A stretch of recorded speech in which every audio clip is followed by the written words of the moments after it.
You're throwing everything away, my sister Rachel screeched, pacing our parents' living room like a caged animal. The business, your future, everything Dad built. I sat calmly on the leather couch, watching her performance with detached amusement. My parents, Richard and Diana Chen, stood by the fireplace, their faces masks of disappointment and anger. A backpacking trip through Asia? My father's voice was quiet but sharp. This is how you repay everything we've given you.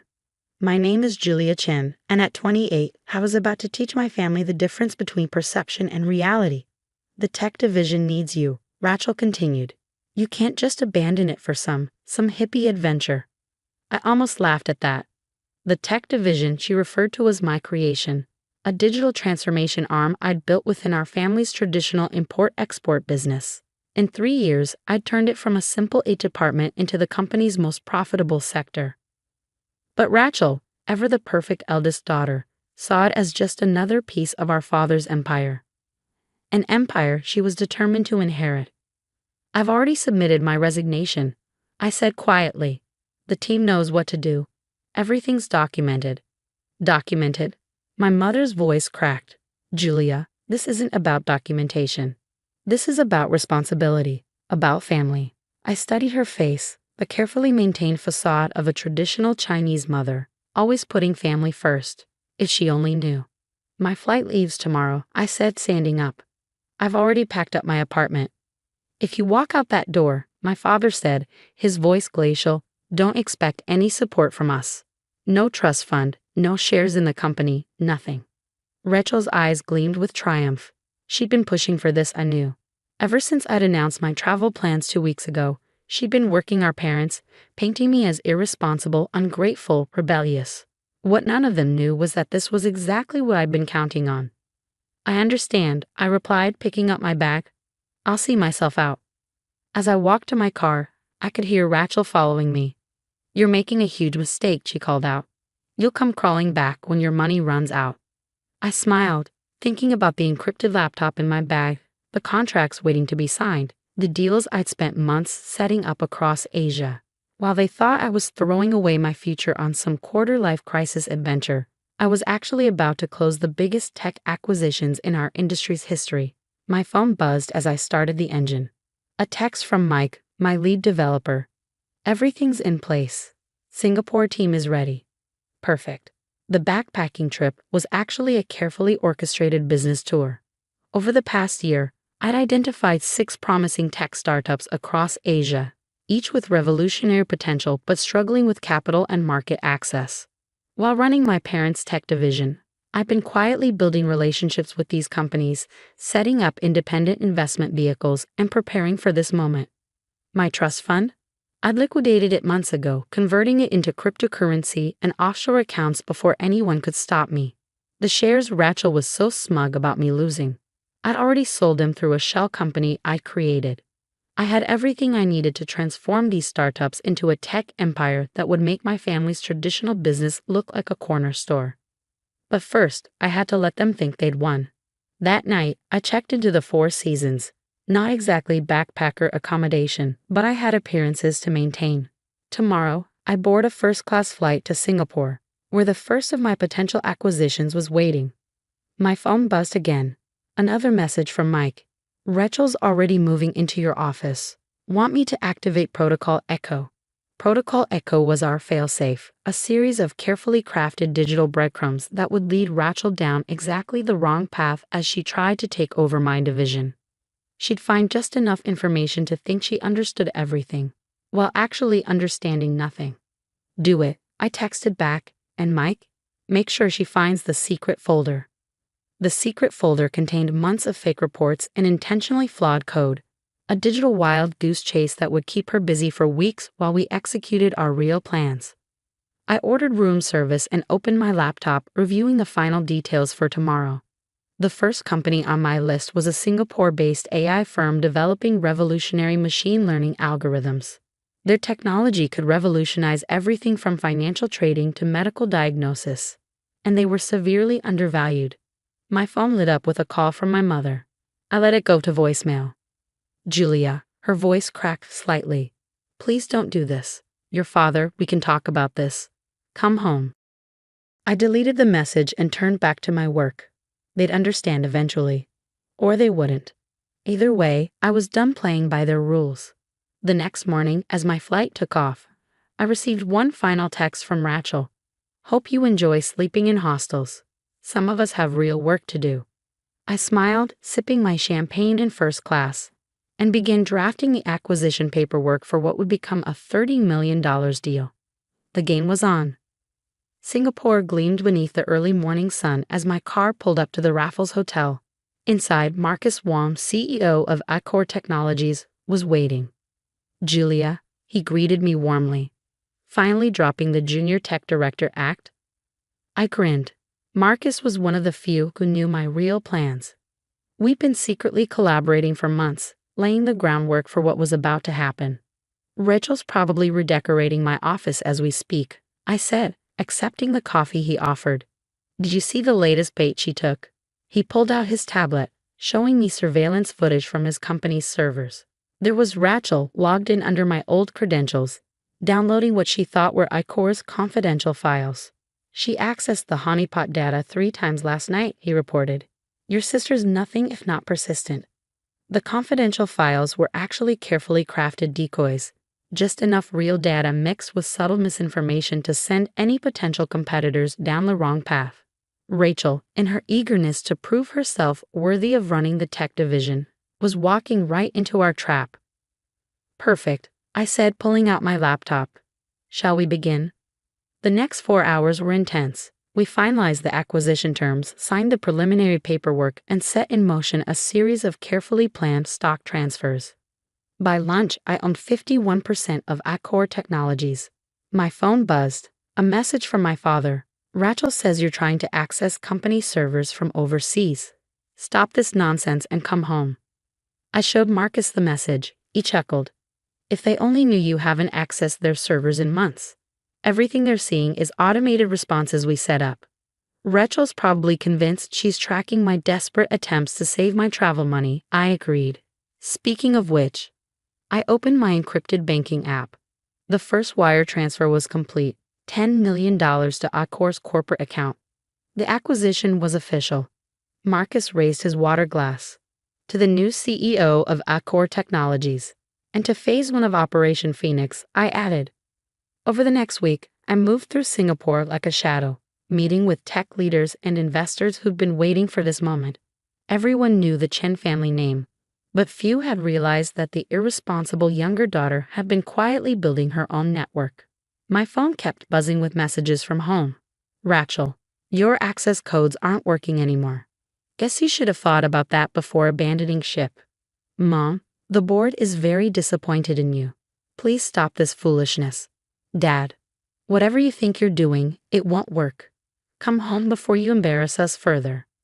Each message confirmed that my plan was working. They were so convinced by their own narrative, the rebellious daughter on a misguided adventure, that they couldn't see what was really happening. Then came the message I'd been waiting for. Mike, Rachel found the prototype files. She's calling an emergency board meeting. The prototype files contained plans for an AI-driven trading platform. Something that looked revolutionary on the surface, but was actually designed to fail in specific, predictable ways. Rachel, eager to prove she could handle the tech division, would undoubtedly push to fast-track its development. How long until she realizes it's a dead end? I asked during my nightly video call with Mike. 2 months minimum, he replied.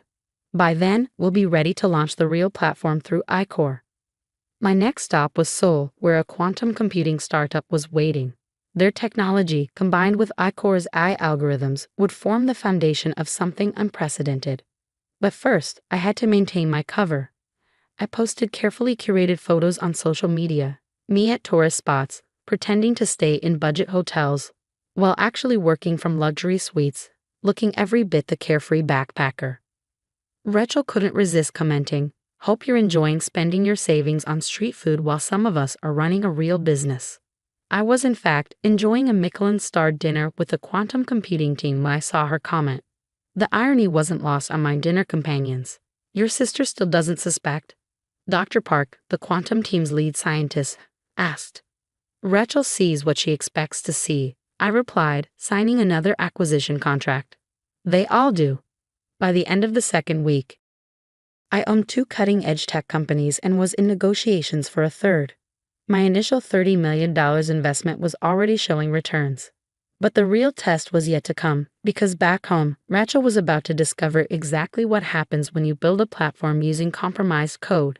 And I would be ready. 3 months into my backpacking trip, I was sitting in a penthouse office in Hong Kong when the message I'd been waiting for arrived. Emergency, Mike texted.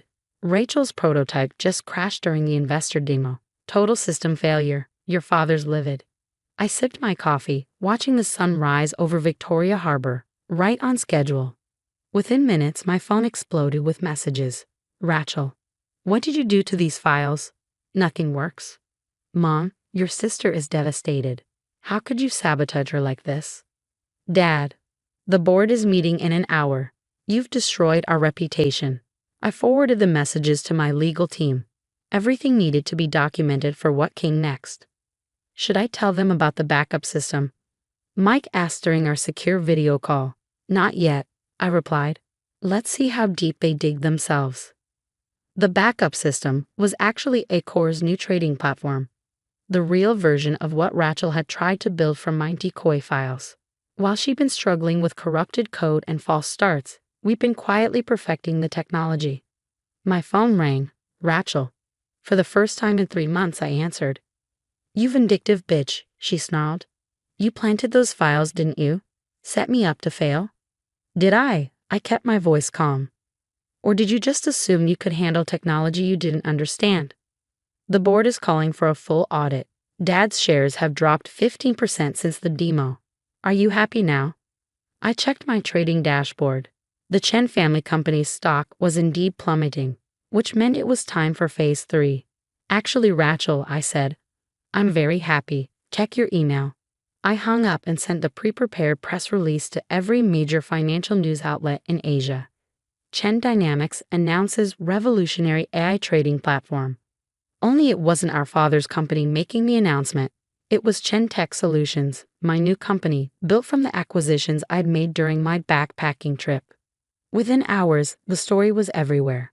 The prodigal daughter hadn't been running away. She'd been building an empire.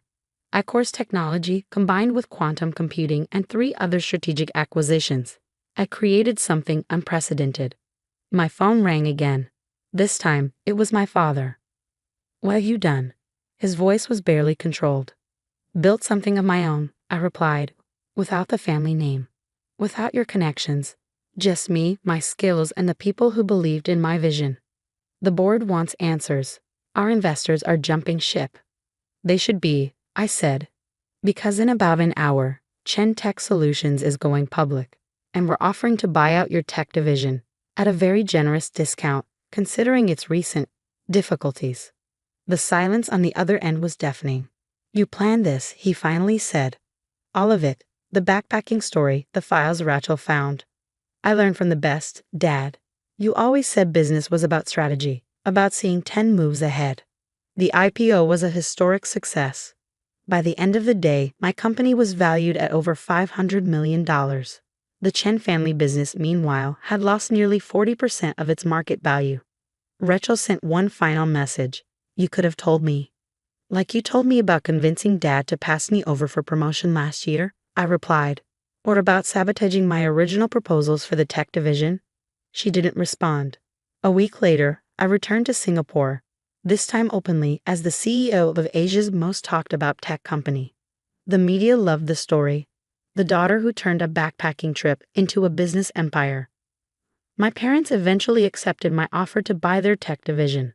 They didn't have much choice. Their investors were demanding action after the prototype disaster. Rachel? She left the company. Last I heard, she was trying to launch her own startup. I wish her luck. She'll need it. As for me, I kept the backpack I'd bought for my trip. It sits in my office as a reminder that sometimes the best way to win isn't to fight the story people tell about you. It's to let them believe it until the perfect moment to reveal the truth. My mother finally asked me during a tense family dinner months later, why go through all the deception? Why not just tell us your plans? I looked at her, then at my father, then at Rachel's empty chair. Because you never would have believed me capable of this if I had, I said. You needed to underestimate me, to dismiss me. It was the only way I could build something truly mine. They couldn't argue with that. Today, Chen Tech Solutions is valued at over $2 billion. We're revolutionizing everything from financial trading to medical diagnostics. The family business is now a small subsidiary of my company, a fact that still makes Rachel furious. Sometimes, when I'm working late in my office, I look at that backpack and smile. The best journeys, I've learned, aren't always the ones you tell people you're taking. And sometimes the greatest victory isn't in proving people wrong. It's in letting them believe they're right until it's too late for them to do anything about it. As for the $30 million I initially invested, best money I ever spent, not just for the return on investment, but for the look on their faces when they realized that their irresponsible daughter had outmaneuvered them all. The best revenge, after all, isn't just success. It's success they never saw coming. Final note, the Chen family still holds weekly dinners. Their quiet affairs now filled with careful conversation and calculated politeness. Rachel occasionally attends, though she leaves early, unable to bear the sight of my success. My parents are more accepting, having finally realized that their attempt to control my future only pushed me to create something greater than they'd imagined. And me? I keep that backpack visible in my office as a reminder. Sometimes you have to let people think you're lost to find exactly where you're meant to be.